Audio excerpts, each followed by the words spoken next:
días pasados surge esto del apagón. ¿Qué es realmente el apagón, Antonio?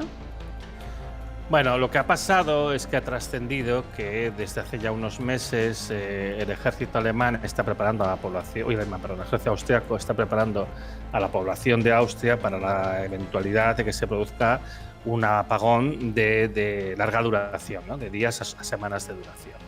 ¿Vale? Piense que Austria es un país pequeño, entonces ahí el ejército hace las mismas funciones que protección civil, ¿no? En España esto se encargaría de protección civil. Y ya llevan meses, pues básicamente haciendo acopio de alimentos, de agua y de ciertas cosas que puedan ser útiles en una situación de apagón prolongado.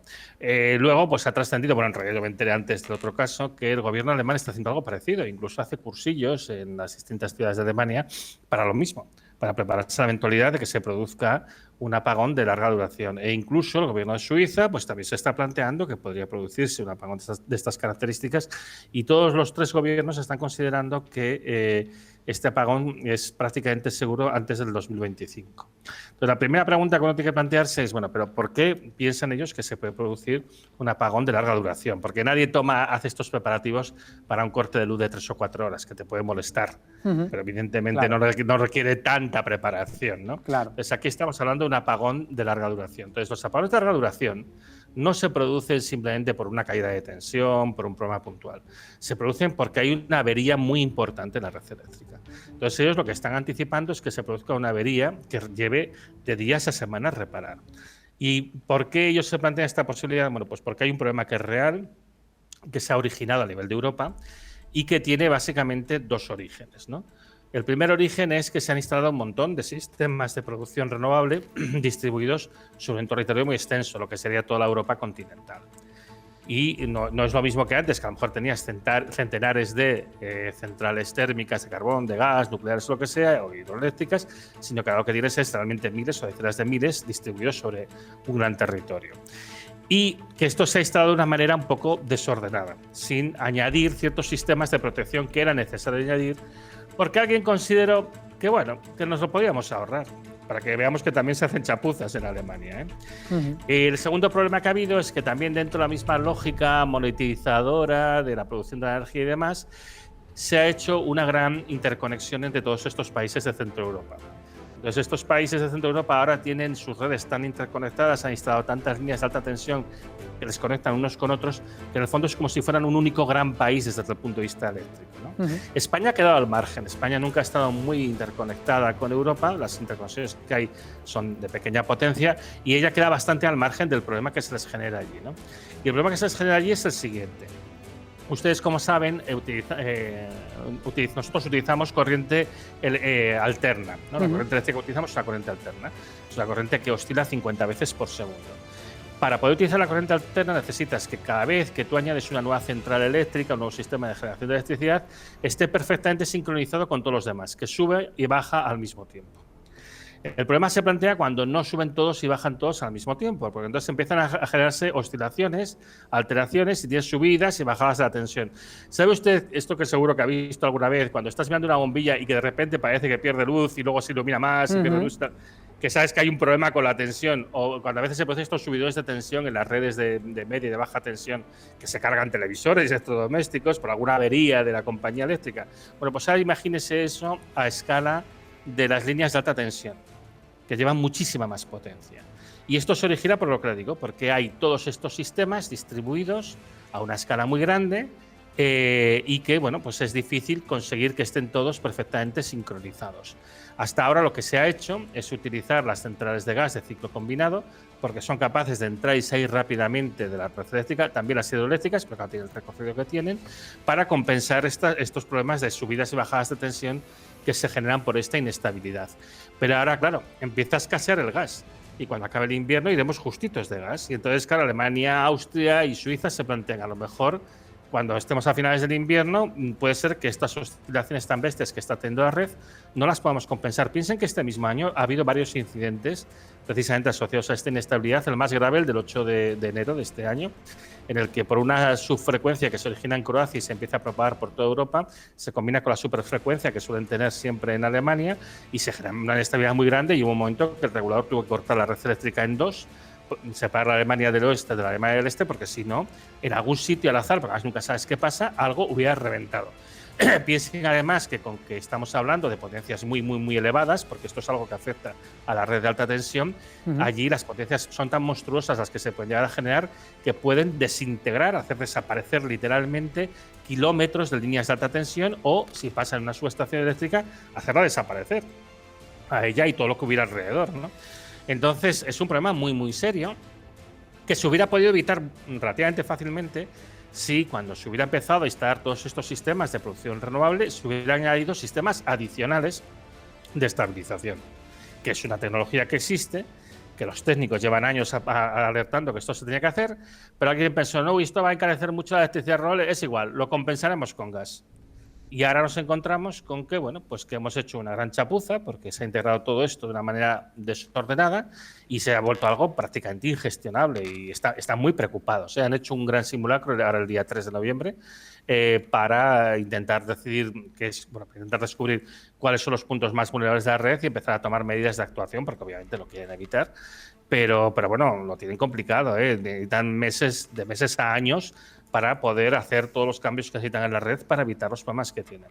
Este problema, que como les digo, es un riesgo real de estas oscilaciones de la frecuencia que generan estas subidas y bajadas de tensión tan salvajes que les pueden destruir una parte de sus instalaciones, no tiene absolutamente nada que ver con la situación en España, ¿no? En España, como estamos poco interconectados con la red, nosotros tenemos nuestros problemas de estabilidad también, porque también tenemos muchos sistemas renovables, pero esto está a una escala mucho más pequeña, es la escala de un país. Y entonces nosotros somos capaces de gestionarlo y si empieza a llegarnos una gran inestabilidad que viene de Europa, pues oiga, es muy sencillo. Se corta la conexión y bueno, pues oye, que tengan suerte ellos, es así de claro. Esto lo dijo la ministra Rivera y es verdad, es decir, España no está ni de lejos en una situación tan comprometida como la que están ellos. Ellos tienen un problema serio. Eso no quiere decir que en España no pueda haber apagones, pero de manera clásica, ¿no? También hacia finales del invierno, que seguramente iremos más justos de gas, en algún momento dado pues puede caer la red, puede haber algún problema, pero estamos hablando pues del típico apagón que dura unas horas, que no produce una gran avería ni nada y que luego bueno, se restablece el suministro y ya está. Nada que ver con el problema de ellos. Ellos sí que tienen un problema muy, muy, muy serio y es normal que estén mentalizando y preparando a su población porque, bueno, a ver cómo lo gestionan. Antonio, entonces entiendo que España se queda fuera, lo acaba de decir, de ese gran peligro. Yo mismo me quedo algo más tranquilo.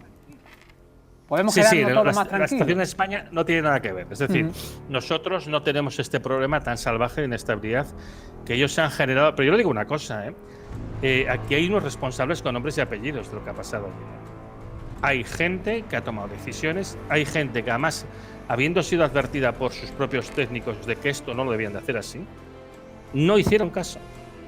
Y siguieron adelante porque, bueno, en su hoja Excel le saldría que los beneficios tenían que ser de no sé cuánto. Es que es triste, pero es que es así lo que ha pasado, Somos así de miserables, o sea. Sí.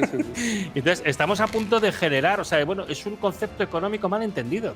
Porque usted, si crea una gran avería, es muchísimo más lo que pierde que lo que ha podido ahorrar previamente, ¿no? Pero es que además el problema es que encima su modelo es inescalable. Es decir, han llegado ya al máximo de energía renovable que pueden integrar. Es que si intentan integrar más, entonces se les revienta a la primera de cambio. Si ya están a punto de caerse, pues imagínate si ponen más, ¿no? Entonces, bueno, como le digo, aquí hay responsables. Esto se está vendiendo un poco como que fuera algo caído del cielo, que nadie podía prever. ¿Qué va?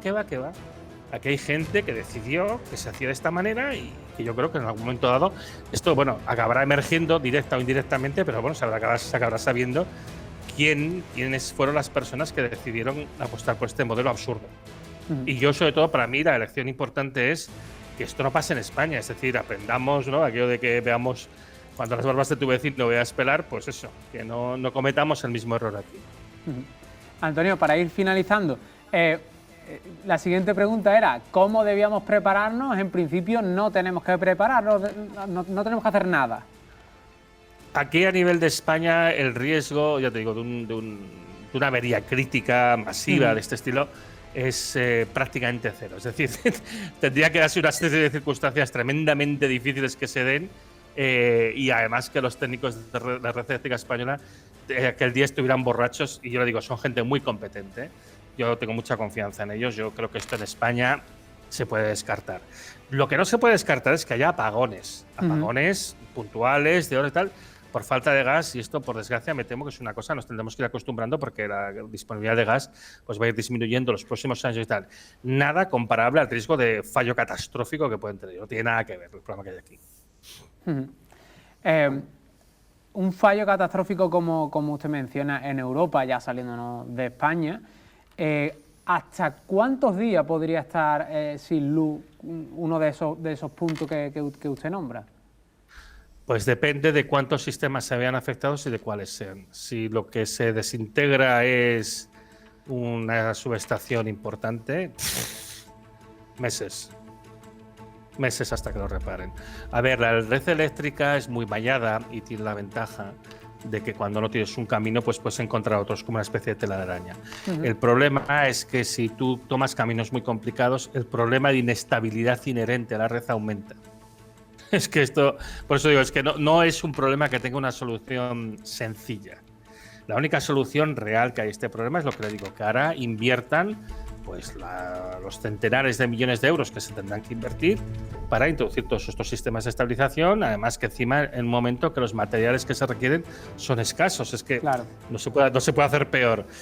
Ellos tienen un riesgo real, tienen un riesgo real de apagones de meses de duración. A ver, los reguladores europeos no son malos tampoco, y ellos, en cuanto vean una oscilación grande, van a cortar. Ellos tienen unos criterios bastante estrictos y ya digo, ahora están haciendo simulaciones para determinar, bueno, a ver, aquí ya hay que ser más estricto, aquí se puede ser un poco más relajado y tal, ¿no? Y ver cómo pueden jugar un poco con esto. El gran miedo que tenemos todos es que en unas condiciones muy concretas, a lo mejor pues un día que hace mucho viento, que el viento para de golpe, se combina, yo qué sé, con cualquier otro evento y que falte gas, que tengas un proceso de estos de inestabilización que vaya muy rápido y que no te dé tiempo a reaccionar. Ese es el riesgo más grande. Y esto, por desgracia, a día de hoy no lo pueden descartar. Esto a día de hoy les puede suceder casi en cualquier momento. Javier, para ir terminando, ¿está preparada la sociedad mentalmente para estar un mes? Antonio ha dicho varios meses o incluso un mes. Vamos a dejarlo en un mes, 4 semanas. ¿Estamos preparados para estar 4 semanas sin electricidad? Yo pienso que no. Y eso nada más que tienes que ver, levantar un poco la cabeza y contemplar un poco lo que hacemos. El actual sistema hiperconsumista no te permite hacer eso y tampoco existen las estructuras necesarias, estructuras administrativas, sociales, normativas jurídicas para poder aguantar 4 semanas, por ejemplo, que fíjate lo que es un día, lo que nos puede llegar a trastornar. Bueno, pues imagínate 48 horas o imagínate 4 semanas. Yo creo que lo peor de todo es que tampoco tenemos la actitud de lo que se nos viene encima. Vivimos en una burbuja y, como muy bien dice Antonio Turiel, ya haciendo un repaso de todo lo que él ha estado comentando, señores, la fiesta se ha terminado. Creo que son las mejores palabras que pueden cerrar el programa. Vamos a ir terminando. Antonio, no sé si tienes algo más que añadir. Sí, yo hay un punto que creo que es bastante importante destacar. Tenemos tendencia, cuando nos encuentran estos problemas asociados pues, a la crisis energética, la crisis de materiales y toda la situación en la que nos encontramos, a caer en la desesperanza. Pero tenemos esta desesperanza porque esencialmente estamos pensando que la única manera posible de hacer las cosas es la actual. Pero esto es radicalmente falso y sobre todo los que ya somos un poco más mayorcitos sabemos que hay otras maneras de hacer. Nos ha perdido aún la memoria de otras maneras de hacer. Se puede vivir, y de hecho ya hay algunos cuantos trabajos científicos que lo muestran, consumiendo muchísima menos energía, consumiendo muchos menos materiales, trabajando de una manera más local, más eficaz, etcétera, etcétera. Esto evidentemente no se consigue de la noche a la mañana, hay que trabajar para hacerlo, hay que adaptarnos a una nueva situación. Pero yo les digo también que es algo que es perfectamente posible. Y yo muchas veces explico, aunque a la gente le sorprenda, que nosotros podríamos, con el conocimiento técnico, científico-técnico que tenemos hoy en día, garantizar un nivel de vida semejante al actual, y además no solamente para los habitantes de esta parte del planeta, sino para todos los habitantes del planeta, incluso un nivel de vida un poco hasta superior al actual, con un estilo de vida diferente, eso está claro. Pero se puede conseguir. O sea, el problema al final no es un problema científico-técnico. Tenemos conocimiento, tenemos tecnología, se puede hacer. El problema es fundamentalmente social, es decir, comprender que hay que hacer un cambio en el modelo social, que yo ya sé que para mucha gente cuesta mucho, que imaginarse que se van a hacer las cosas de otra manera o que cada uno piensa yo qué puedo hacer, qué puedo influir yo en el modelo social. Bueno, pues realmente puedes influir mucho más a lo mejor de lo que te piensas.